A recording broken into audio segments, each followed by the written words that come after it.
Son as imaxes dunha agresión grupal a unha rapaza en Pontevedra. Segundo a denuncia, foron 5 contra ela. Tanto a vítima como os presuntos agresores son menores, de entre 12 e 14 anos. Gravárono todo e difundiron o vídeo por internet. En Bertamiráns, no Concello de Ames, a Garda Civil detivo un home e unha muller aos ser sospeitosos de ter acoitelado unha persoa. Unha discusión acabou nunha pelexa na que a muller acabou sacando un coitelo e ferindo a vítima. Que tal? Boas tardes. En Oleiros, unha menor resultou ferida no incendio dunha vivenda. O lume rexistrouse esta mesma mañá na parroquia de Mera. Xoel Rodríguez. Sí, segundo nos relataron os propietarios, a orixe deste incendio podería estar nun curtocircuito nun cargador localizado neste cuarto que teño ás miñas costas. O lume e o fume estendéronse rapidamente. Todo acontecía contra as 8:15 desta mañá. A única afectada sería esa rapaza duns 15 anos que continúa recuperándose no chuac dunha leve intoxicación por inhalación de fume. Volveremos logo en directo a Oleiros e xa queda menos pro inicio da temporada de pesca fluvial. Comeza mañá domingo e prolongarase ata o 31 de xullo. A novidade deste ano é que se prohibiu a captura do salmón. Arestora, preto de 50.000 afeccionados, ultiman os detalles para empezar a temporada con bo pé. Estamos preparando todas as caixas de moscas para telas cheas, porque estamos deseosos de que chegue xa o primeiro día. Poste nervioso, ansioso, hasta que metes os pés na auga. Nese momento entrache unha paz e un relax alucinantes.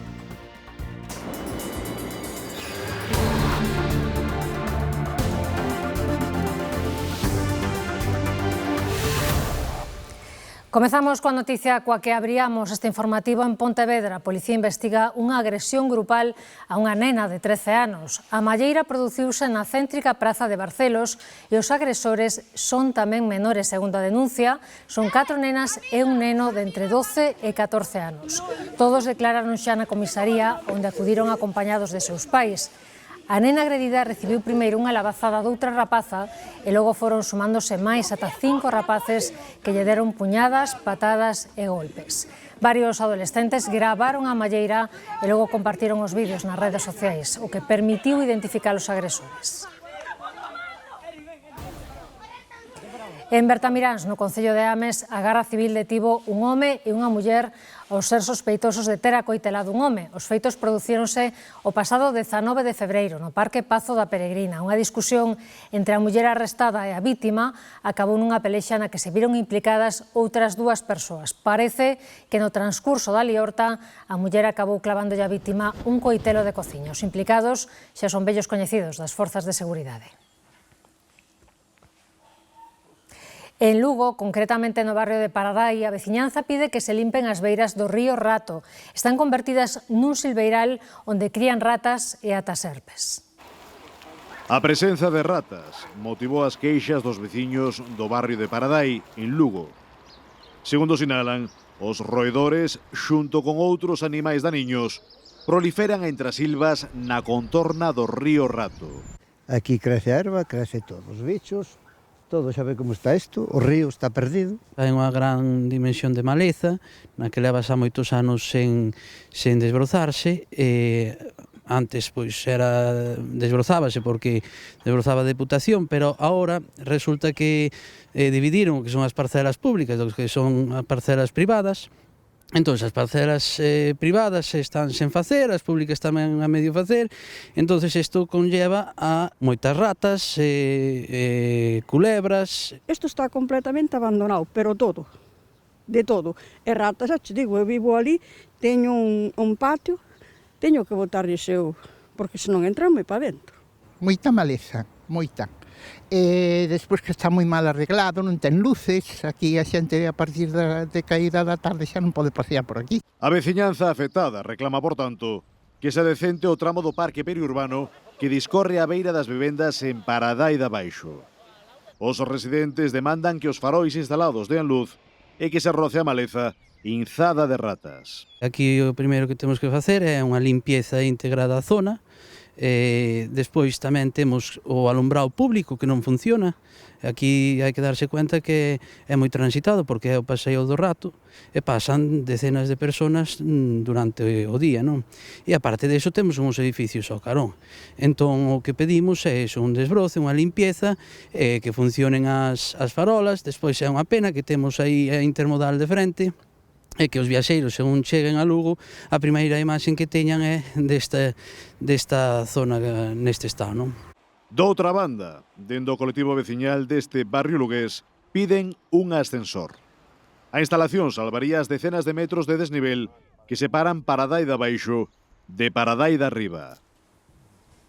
En Santiago, no polígono industrial Costa Bella, as empresas protestan pola falta de iluminación nas rúas onde se sitúan as súas naves. Din que esta falta de luz crea unha sensación de inseguridade e mesmo hai quen asegura que favoreceu que se produciran algúns roubos.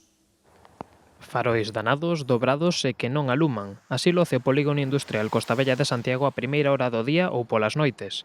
A falta de luz nesas franxas horarias supón unha preocupación para os propietarios dos negocios instalados no parque empresarial, que levan tempo denunciando a falta de instalación. O que ves de noite aquí non se ve un palmo de terra. As farolas están todas torcidas, todas caídas, e non teñen instalación. Vímoslo reclamando xa hai bastante tempo, pero levamos aquí 15 anos e seguimos igual. As farolas non funcionan, é un problema, é un perigo, porque non se ve nada de noite ou a mañá.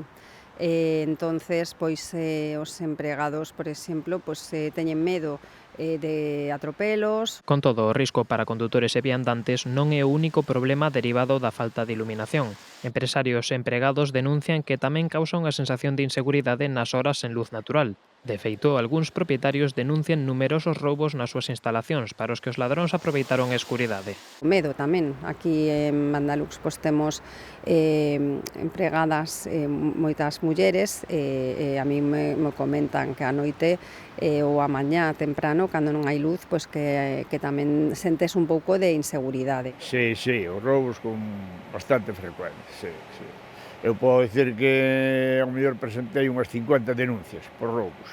A maiores do problema de iluminación, dende algunhas empresas instaladas no polígono tamén reclaman a falta de limpeza na contorna das instalacións, pois os bordos exteriores de gran parte das beirarrúas están cubertos de lixo. A esta circunstancia súmaselle a falta de composteiros que permitan ás empresas reciclar o resto derivado da súa actividade. Non hai moita limpeza.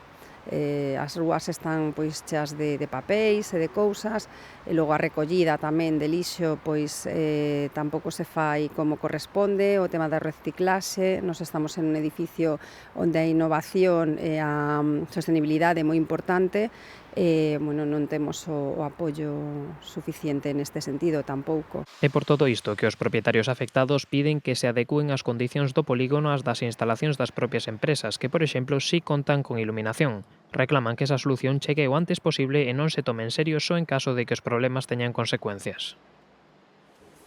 Son moitos os sectores afectados pola suba dos combustibles, entre eles o pesqueiro. Encher o depósito das embarcacións custa o dobre que hai un mes e así as cousas temen non resistir. Chegan repoñer o combustible que gastaron no traballo do día e, últimamente, cada día é unha sorpresa. Gastamos ao día sobre 60 litros ou así. Fixemos a semana pasada a 0,54, estamos facendo ahora a 0,87 e onte estaba a 1,09. É casi o doble, entendes? Nós gastamos moitos litros, este ainda non é un barco que gaste, pero un barco que gasta 150 ou 200 litros ao día. E a situación agrávase cos que gastan cousa de 1000 litros de gasóleo ao día. A parte que máis comprometida se vai ver é o arrastre por o consumo de combustible que ten. Con respecto ao consumo do mes de xaneiro, subeu o 60%. Estamos falando de aproximadamente un incremento de uns 1000 euros día. E o caso é que chove sobre mollado. Van 3 meses parados. Estamos tendo un ano dos peores que hai para reparto de cuotas. Non temos casi nada, unhas reduccións que nos fixeron, xa non se pode pescar, e por encima de pescar artesanal, o pouco que podíamos pescar, un pouco de beneficio, pois con este incremento de casi o doble de combustible, pois casi non nos fai rentable, non? Por riba dun euro litro ven comprometida a actividade se non son capaces de repercutir a suba no peixe. Esta é unha cuestión de gastos e ingresos. Uns ingresos como os do 2025 sería desastroso para a flota. Temen que a situación global empeore e piden medidas de axuda. Se nos palíe, polo menos, os margen de beneficios que está tendo os dos impuestos que estamos tendo, a medida que levamos unhas semanas con estes precios casi ao doble de precio que estaba antes, pois acumularse moitos impuestos e moitos beneficios, non? O que nos dixemos nós é que se nos palíe, que se nos baixe saco IVA, que se nos baixen os impuestos para que podamos seguir traballando e producindo, non? En Santiago levaron un bo susto a noite pasada. Na Alameda da cidade produciuse un incendio nunha cafetería que estaba pechada. Os primeiros indicios fan sospeitar que o lume puido iniciarse por unha cabicha mal apagada que prendeu nun colchón que estaba debaixo da estrutura metálica e que podería estar empregando unha persoa sen teito. As lapas xeraron unha fumareda intensa e un cheiro forte que alertaron a veciñanza da parte histórica da cidade. Afortunadamente, non houbo que lamentar danos persoais. A cafetería estaba pechada temporalmente dende o mes de xaneiro. Ao chegar aí sabimos que o incendio en principio era exterior, producíase nos baixos, por debaixo do que era a cafetería, porque está aérea, chegaron a arder uns colchóns, uns enseres personais que había ali. O problema que houve despois foi que ardeu parte da instalación do aire, porque ten unhas canalizacións de entrada de aire na cafetería, encheuse de fume. E outro incendio, neste caso nunha vivenda en Oleiros, puxo en perigo unha familia. Salváronse grazas á axuda dun veciño que lles axudou a sair por unha fiestra. Aínda así, unha menor resultou ferida. Xoel Rodríguez. Sí, Chus, trátase dunha rapaza de 15 anos de idade que, segundo os propios pais, se atopa recuperándose no complexo hospitalario universitario da cidade da Coruña dunha leve intoxicación por inhalación de fume, pero o seu estado non reviste maior gravidade. Todo aconteceu contra as 8:15 desta mañá, cando esta familia xa estaba experta e se percatou de que comezaba a sair fume dun cargador localizado neste cuarto que teño ás miñas costas, na planta baixa deste inmoble. O pai, nun primeiro momento, intentou apagar as lapas, pero ante o rápido avance, sobre todo do fume, decidiu subir o primeiro andar para alertar a súa filla, que non ofrecía resposta. Finalmente tiveron que ser rescatados tanto o pai como a menor a través dunha xanela dese primeiro andar por ese veciño. Tanto a nai como os outros dous fillos desta unidade familiar puideron sair por sorte polo seu propio pé e grazas tamén a axuda dos efectivos que se desplazaron ata aquí, tanto de bombeiros como de emerxencias de Oleiros, así como efectivos da Policía Local e tamén da Garda Civil. Durante toda a mañá tamén pasaron por aquí dúcias de veciños preocupados non só polo estado desa menor, senón tamén polo do resto desta familia e polo estado deste inmoble que quedou afectado prácticamente na súa totalidade, tanto nesta planta baixa como tamén no primeiro andar.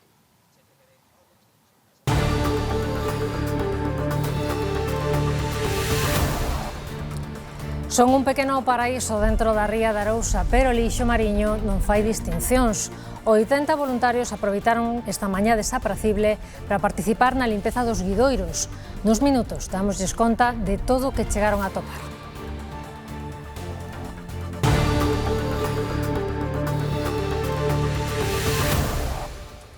Hoxe está a ser un día desapracible en prácticamente todo o país, con aviso amarelo por ondas activado en todo o litoral. Podémolo ver nas nosas cámaras da páxina g24.gal. Isto que van ver é Vigo, en directo. Como ven, moita néboa, rúas molladas e 12 graus de temperatura. Non está moito mellor no interior, en Ourense, xoven, ceo totalmente cuberto e 1 grao menos de temperatura, 11 graus.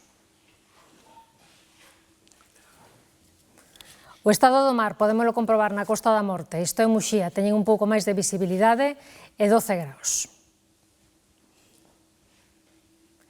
E rematamos no norte, na cidade da Coruña, onde tamén podemos apreciar a forza do mar, esta mañá 12 graus na cidade herculina. E precisamente Proceo mira xa o sector hostaleiro que prepara a campaña de Semana Santa. É o que pasa en Viveiro, unha localidade que vive con intensidade estas datas. A súa Semana Santa está declarada de interese turístico internacional e todos os anos atrae milleiros de visitantes. Ten 39 pasos e os máis antigos son de gran valor artístico. A Semana Santa de Viveiro é unha das celebracións máis xendeiras de Galicia, consta de 39 pasos, 8 irmandades e 3.500 confrades. É unha Semana Santa sentida. unha Semana Santa que se desengrana cronolóxicamente, vivindo a pasión de Cristo, e vívese non soamente con esa espectacular presentación nas procesións das rúas, sino co sentimento e a espiritualidade que levan todos os componentes nas mesmas. Recoñecida de interese turístico internacional, a Semana Santa de Viveiro atrae cada ano milleiros de visitantes. A nivel económico é realmente unha semana que move moitísimo. Dadevos conta que ao final estamos duplicando poboación, moitísima xente que ten segunda vivenda en Viveiro e aproveita para vir durante esos días de vacacións para aquí. Os hotéis, os días grandes, están dende fai varios anos sempre o 100%, casas rurais, aloxamentos, realmente Viveiro, está cheo. Estes días están cos preparativos co fin de que as imaxes luzan o seu mellor aspecto e que os confrades teñan os hábitos listos. Están planchando 3 mulleres e xa levan un mes porque temos máis de 700 traxes da Irmandade de Mulleres da Santa Cruz, pero que cada traxe implica unha túnica, unha capa, un capirote, unhas calzas, e isto multiplícase por todas as cofradías. Días antes da Semana Santa baixo unha carpa, reúnense as imaxes que van participar nas procesións, hainas de gran valor. Eu pararíame máis no que son a representación do Santo no Encuentro e do Desenclavo, porque son con figuras articuladas que están enseñando a xentes como se mostraba a pasión a xente que ao mellor non tiña conocimentos. Razóns non faltan para visitar Viveiro. Este domingo comeza a tempada de pesca fluvial e 50.000 pescadores prepáranse xa para a súa estrea. Como novidade, este ano estarán completamente prohibidas as capturas de salmón. Os preto de 50.000 galegos con licenza de pesca fluvial contan as horas para o inicio da tempada que comezará este 15 de marzo. Nestas xornadas previas, ocúpanse de preparar todo o equipamento, dende as botas ou as canas ata as moscas ou os chamados perdigóns, elaborados de xeito artesanal. Desde que acabou a tempada do ano pasado non hai un só día que non pense no primeiro día desta. Que si recollín ben as cousas, si teño todo preparado, si o deixei onde o tiña que deixar, si non me vou matar a buscar, si o que fixen e despois xa empezas.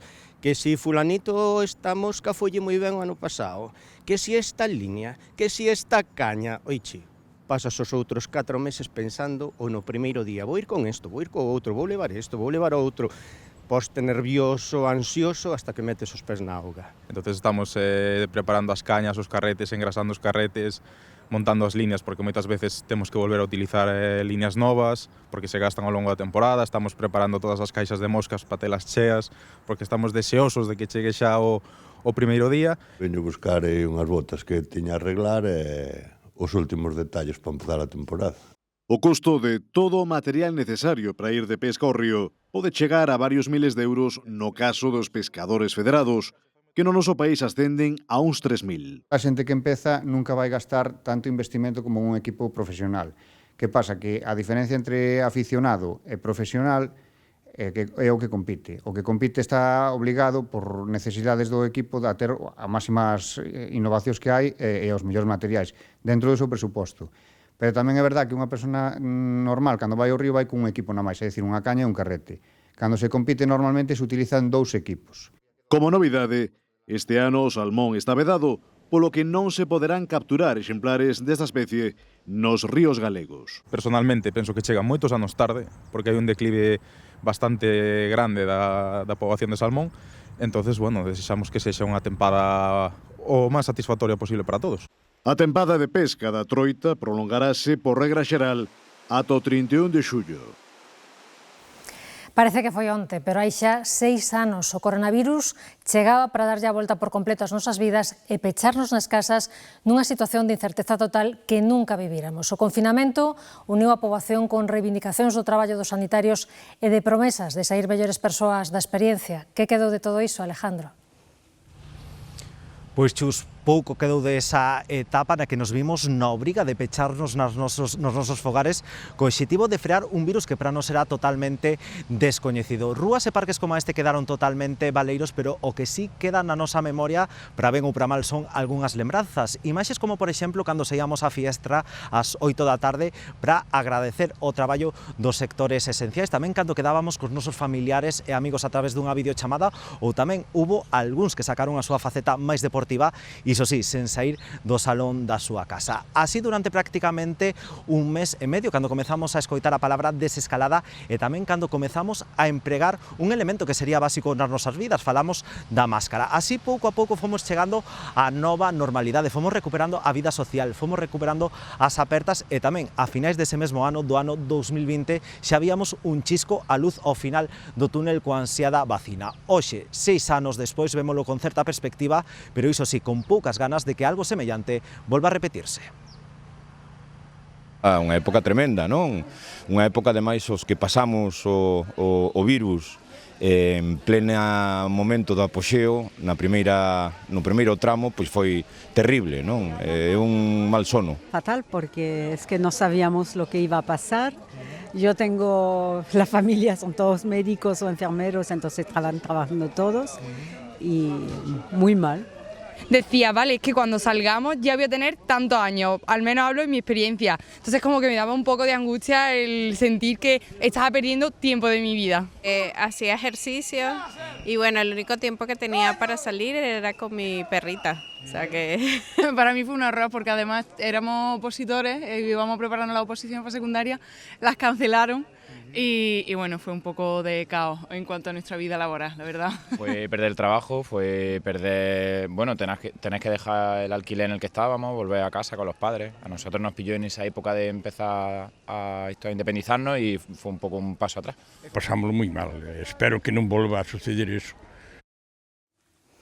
E no Grove están de estrea ou de reestrea, porque acaban de recuperar un dos mellores miradoiros sobre a ría da Arousa, o do Con da Edra. O Concello e a Comunidade de Montes de San Vicente investiron algo máis de 50.000 euros en obras de mellora deste espazo. Ademais das vistas espectaculares, o miradoiro ten un atractivo engadido, a presenza das vacas cachenas que os comuneiros introduciron no monte para mantelo limpo e xerar ingresos. Hai varias décadas, nesta atalaya do Monte da Siradella no Grove, houve unha canteira de granito. No 2004 construíron un miradoiro, o Con da Edra, pero foise deteriorando.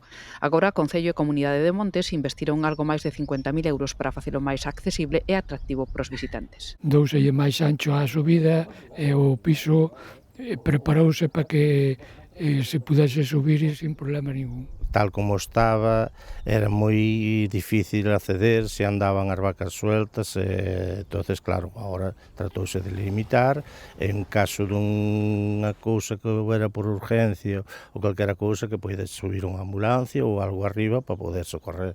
Tamén plantaron castiñeiros ao longo de toda a senda peonil que leva as terrazas, unha ruta empinada, pero que paga a pena. Vese Os, vese Cíes, vese Sálvora, vese as Mejilloneras, vese o que é a zona de San Vicente do Mar. Cando se chega abaixo onde hai que deixar os coches aparcados, se toma medidas de dicir, subir todo isto. A cousa é que cando chegas arriba, diste, madre mía, o que se ve desde aquí. Outro dos atractivos do miradoiro do Con da Edra é que os visitantes poden ver de preto as vacas cachenas. Introducíronas hai máis dunha década os comuneiros como medida de prevención dos incendios e agora están nunha mesma parcela. As crías estaban nun lado, as vacas noutro e entonces así, con esta actuación, pois damos por feito que as vacas están nunha parcela, non están en dúas. Que agora as vacas, a verdade, que non se ven en moitos sitios, entonces suben aquí cos críos e, bueno, pois veñen a señalar as pochiñas, veñen a ver como lle maman e, bueno, fai un pouquiño de atractivo incluso no inverno e no verán. Hai moita xente que nunca as veu así en libertad como andan aquí, lógicamente, máis o traballo que efectivamente conllevan a facer na limpieza do monte. A Comunidade de Monte San Vicente ten agora outro gran aliado na prevención, un tractor que acaban de mercar e que permite limpar onde non chegan as vacas. 80 voluntarios participaron esta mañá nunha xornada de limpeza de refugallos nos illotes de Areoso e Pedroso, preto da Illa de Arousa. É unha iniciativa promovida polo proxecto Plancton, que xa permitiu retirar 150 toneladas de lixo dos fondos mariños e areais galegos. Unha frota de 18 embarcacións parte da Illa da Arousa cunha misión, a recollida de lixo nos illotes de Areoso e Pedregoso. Que aquí traballa moito a corriente, entonces acumulan algunhas zonas, pero o que é triste é que se siga vendo, cando se sacou o tema das pajitas de plástico tal, volve a haber outra vez pajitas, volve a haber residuos de, redes, moitos aparellos que se deixan trasmallos que quedan aí, que dificultan bastante a navegación. A bordo, 80 voluntarios, entre eles 41 mergulladores. Xosé Guillermo é un dos submarinistas que colaboran na limpeza dos fondos mariños. Ahora saqué unha lata totalmente oxidada, grande, trasmallo, aí en esa red tamén hai unha zapatilla, y por ahora es eso, porque acabo de empezar, pero al encontrar eso ya tengo aí para las 2 horas. Por terra, outro grupo de voluntarios recolle o lixo acumulado no areal e nas rochas do illote, restos de aparellos, rodas, latas e, sobre todo, moitas botellas de plástico acumuladas durante anos. ¿Ves? Como está o plástico? Eso está o plástico requeimado. A limpeza de hoxe é a novena que se fai nos illotes de Pedregoso e Areoso dentro do proxecto Plankton dende o ano 2021. Sobre todo Pedregoso hai moito tema de envases de plástico, porque a illa fai como unha parada, entón todo o que ven vai voando e chega aquí, está metida un mogollón de envases todo por esa vegetación. Ainda acabamos de chegar, o día non nos acompaña nada, pero hai moitísimo que sacar. Este proxecto medioambiental permitiu retirar xa máis de 150 toneladas de lixo dos fondos mariños e areais de toda Galicia.